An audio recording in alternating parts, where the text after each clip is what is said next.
जब से अपना कोरोना स्टार्ट हुआ और कोरोना के समय पे दो चीज़ पे बहुत ज़्यादा क्वेश्चन उठ रहे हैं। एक है अपना एजुकेशन और दूसरा हेल्थ सेक्टर।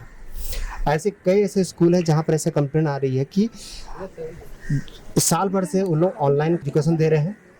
ऑनलाइन एजुकेशन के साथ साथ अभी उनके बहुत सारे इंफ्रास्ट्रक्चर कॉस्ट भी कम हो गए हैं, क्योंकि यहाँ पर इनका इलेक्ट्रिसिटी और अदर कॉस्ट भी नहीं है। कई ऐसे स्कूल हैं जहाँ पर अभी ये भी कंप्लेन आ रही है कि वो लाइब्रेरी चार्जेस भी ले रहे हैं और फीस में भी कोई कमी नहीं हुई है। और जिन पेरेंट्स के भी फीस पे नहीं कर पाए हैं, उनको ऑनलाइन से भी उनको निकाल दिया गया। तो ये जो हेमरेटिंग करने का ऐसे कई चार्ज आ रहे हैं। इसी बीच में एक सेंट जेवियर्स जो आप देख रहे हैं मेरुल, एक ब्रांच है, यहाँ पर एक एफआईआर दर्ज हुआ है। एक पेरेंट्स ने एफआईआर दर्ज किया है, चंद्रकांत कामरेज नाम है उनका। और उन्होंने इस बात पे कंप्लेन किया है कि उनका जो फीस है, फीस ना करने पे एक डिफॉल्टर ग्रुप में एक डिफॉल्टर उन्होंने बनाया मैसेज, और पूरे के पूरे पेरेंट्स को जो उनके जो ग्रुप होता है ब्रॉडकास्टर में, उसमें उन्होंने डाल दिया, जिसकी वजह से इनको एक मानसिक प्रताड़ना हुई और इनको ऐसा लगा कि हमारा इंसल्ट किया गया। आखिर ये एफआईआर क्यों दर्ज हुआ, आइए हम बात करते हैं। तो चंद्रकांत, आपने एक एफआईआर दर्ज किया है, ये एफआईआर की कॉपी है, आप ये देखिए।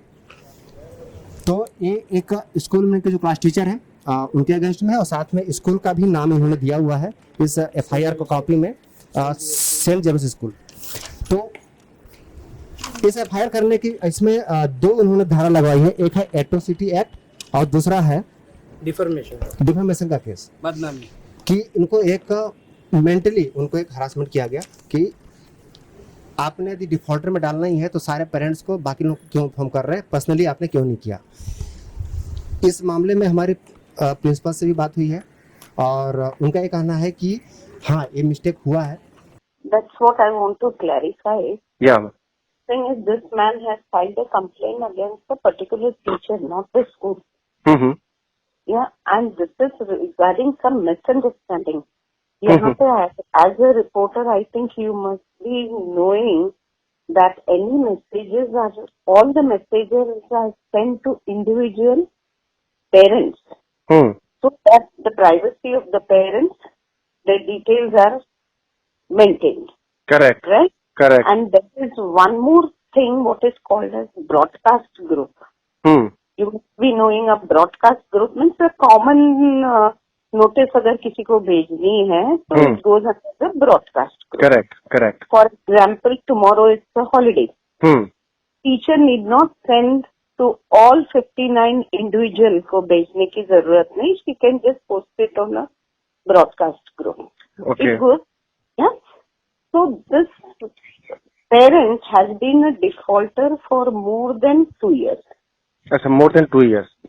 More than 2 years. It is not during pandemic or anything. He has Okay. been a defaulter. Okay. 2 बच्चे हैं इनके.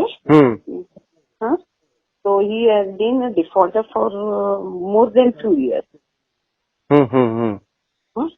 तो ये जब एक पेरेंट ने शायद वो टीचर को पूछा और दूसरे पेरेंट ने कि मुझे बैंक डिटेल चाहिए जहाँ पे हम ये अमाउंट भर सकें. तो टीचर एज अ टीचर उन्होंने क्या किया, वो बैंक डिटेल देते समय उन्होंने वो क्लिक करके एक पेरेंट का भेजना था उनको. राइट. तो शी क्लिक्ड ऑन इट. तो गलती से वो टीचर से, I think that's what I know and she has informed मी, गलती से ब्रॉडकास्ट ग्रुप में गया है. So immediately she tried to, within I think 1 minute she tried to, गलती उनके ध्यान में आते ही उन्होंने मैसेज डिलीट करने की कोशिश की. Okay. या तो by the time I think 4-5 जो पेरेंट्स ने ऑलरेडी, और ये ब्रॉडकास्ट ग्रुप में एक बार जाने के बाद you can not delete it. Correct. Immediately if the parent has red, the person has red. तो वो गलती हुई है टीचर से. Teacher has apologized to the parent in person.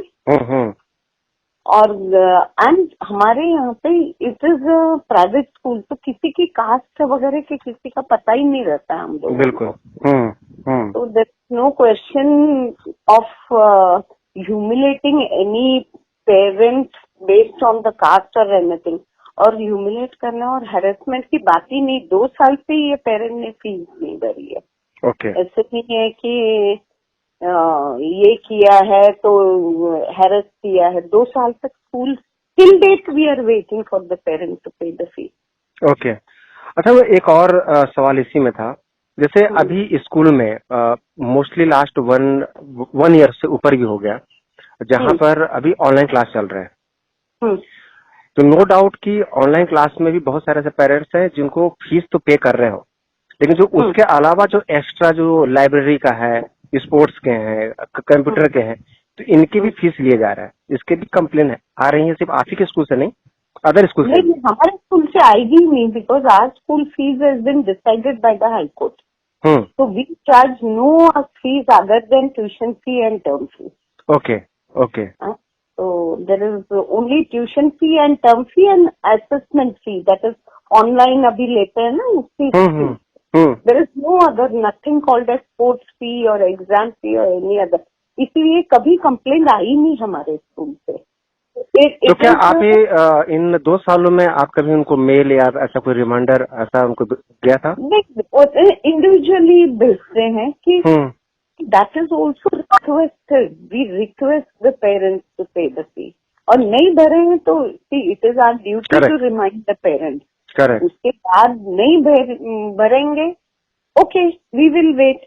और कोई पेरेंट ऐसे भी हैं जिनके इंडिविजुअल प्रॉब्लम्स है, तो they come and meet and they request कि अभी हम नहीं भर सकते, बाद में भरेंगे। That is taken care of. पूरे ग्रुप में नहीं डालना चाहिए था, लेकिन अब एफआईआर दर्ज हो गया है। अब इसके ऊपर क्या कार्रवाई होगी ये हम बाद में बताएंगे कि इसमें पुलिस क्या कर रही है।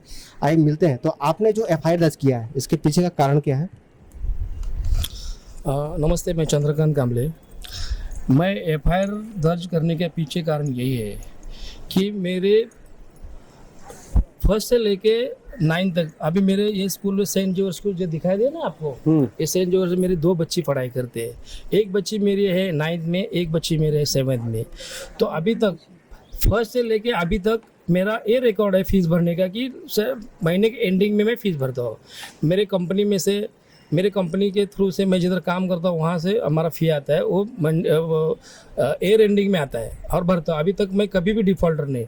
लेकिन 10-12 दिन पहले जो मेरी बच्ची की टीचर है और उन जो प्रिंसिपल है और शालेय कमेटी है, उन लोगों ने क्या किया, मेरे बच्ची का जो डिफ़ॉल्टर लिस्ट, डिफ़ॉल्ट नाम है खाली उसका अलोन अकेले का नाम, उन्होंने क्या किया कि डिफ़ॉल्टर लिस्ट डिफ़ॉल्ट करके एक स्कूल के ग्रुप में भेज दिया, 2 बच्चों लोग का जो दूसरा ग्रुप है उसमें भेज दिया, 3 जो और भी लोग हैं, मतलब मेरे लड़की के फ्रेंड लोग हैं, उन लोगों को भेजा है। सबको भेज के मेरा लड़की का नाम बदनाम हो गया। वो हमको कैसा पता चला कि एक दिन 10-12 दिन पहले मेरी लड़की रो रही थी, तो उसकी माँ ने पूछा क्यों रो रही, तो बोलती मेरे को ये मेरे फ्रेंड का सबका फ़ोन आ रहा है कि भूमि तू डिफ़ॉल्टर है। तो उन्होंने उसका टेंशन ले लिया बच्ची ने, और इतना टेंशन लिया कि वो बेचारी, उसकी मानसिकता पूरी बिगड़ गई, वो उसको बुखार आ गया, इतने तक उसका हो गया। फिर उसके बाद में मेरे वाइफ ने, वो मेरे बच्ची के माँ ने टीचर को फ़ोन किया। तो टीचर को फ़ोन करने के बाद टीचर का ये सवाल हो गया कि हमारे बच्ची का, भाई तुम लोगों ने ऐसा डिफ़ॉल्टर क्यों भेजा, हम डिफ़ॉल्टर है तो हमारे मोबाइल पे भेज दो, मेरे पति के मोबाइल पे भेज दो, चलेगा, लेकिन आम आदमी और दूसरे लोगों को क्यों भेजा, उनको फ्रेंड्स को, अदर फ्रेंड्स को क्यों भेजा। तो उनका कहना ये था कि तुम्हारे बच्ची का डिफ़ॉल्टर भेजेंगे, लिस्ट भेजेंगे तो दूसरे भी पालक जो डिफ़ॉल्टर है वो फटाफट फी भरेंगे। ये उनका जवाब था, लेकिन ये जवाब मेरे को गलत लग रहा है। और होती हुई बात वो देखो, मेरी ही बच्ची का डिफ़ॉल्ट रह गया, और भी बहुत सारे लड़की लोग डिफ़ॉल्ट रहे, लेकिन जानबूझकर इन लोगों ने मेरे बच्ची का ही डिफ़ॉल्टर का लिस्ट बना के पूरे सोशल मीडिया पे वायरल किया। हाँ, जब मेरी लड़की रोने लगी तब मैंने उसको पूछा कि क्या हुआ, तो बोलते सबका फ़ोन आ रहा है मेरे को, फ्रेंड का, कि तू डिफ़ॉल्टर है, सब ग्रुप पे आया देख करके।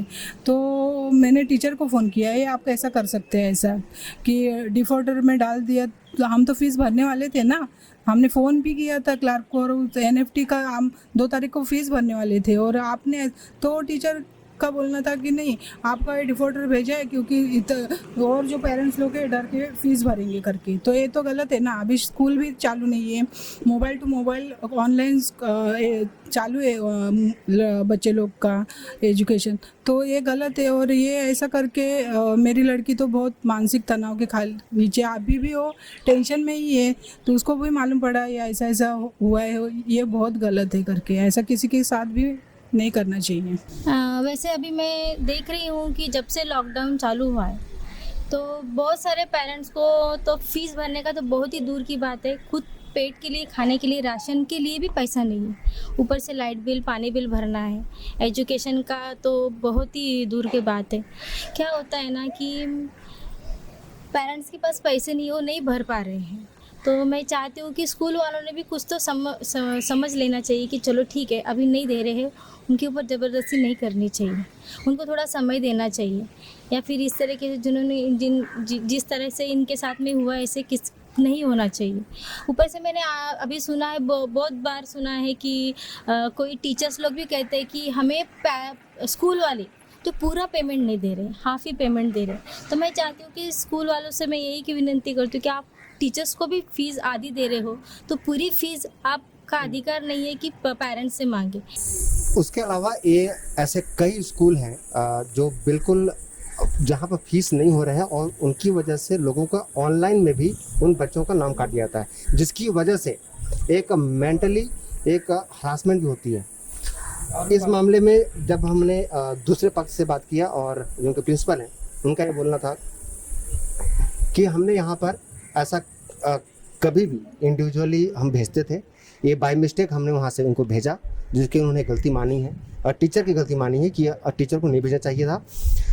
और लेकिन उन्होंने बोला कि ये कुछ ऐसे हैं जहाँ पर 2 साल से फीस पे नहीं की, इसकी वजह से हमने रिमाइंडर भेजा। लेकिन ये रिमाइंडर इंडिविजुअल जाना चाहिए, ना कि ग्रुप में जाना चाहिए। एक मानसिकता पे बहुत फर्क पड़ती है किसी स्कूल के एक एक्ट की वजह से। सिर्फ सानपाड़ा और नवी मुंबई नहीं, खारघर पनवेल के एरिया में ये जो रायन स्कूल है, रायन स्कूल के भी बहुत सारे कंप्लेन आ रहे हैं। ऐसे कई कंप्लेन आ रहे हैं। यदि आपको भी लगता है, यदि आप जो सुन रहे हैं, नीचे नंबर दिया हुआ है, हमारे मेल आईडी है, आपको भी इस टाइप कोई कंसर्न है, फीस की वजह से यदि आप मेंटली टॉर्चर हो रहे हैं या फिर ऐसा कोई एक्ट किया जा रहा है, मनमानी यदि फीस वसूल रहे हैं, तो आप हमें बताइए। हम उस चीज़ को भी उजागर करेंगे कि आखिर ऐसा क्यों हो रहा है। गवर्नमेंट से भी इस बात को उन्होंने एक मीटिंग लेनी चाहिए कि जहाँ पर आज कोरोना महामारी की वजह से पूरे साल भर से पूरी पढ़ाई डिस्टर्ब है, आज वहाँ पर ये लाइब्रेरी फीस क्यों ले जा रहा है, स्पोर्ट्स हो रहे थे स्पोर्ट्स का फीस क्यों ले जा रहा है, जो अपने जो बिल्डिंग का जो मेंटेनेंस है, बिल्डिंग डेवलपमेंट का, उसका फीस क्यों ले जा रहा है।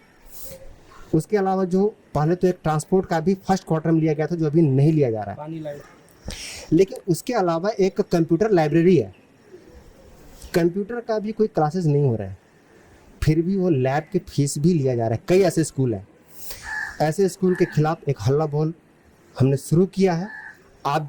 आपका भी यदि कोई कंसर्न है, आप हमें मेल कीजिए, हमें फ़ोन कीजिए, हम आपकी बात को रखेंगे।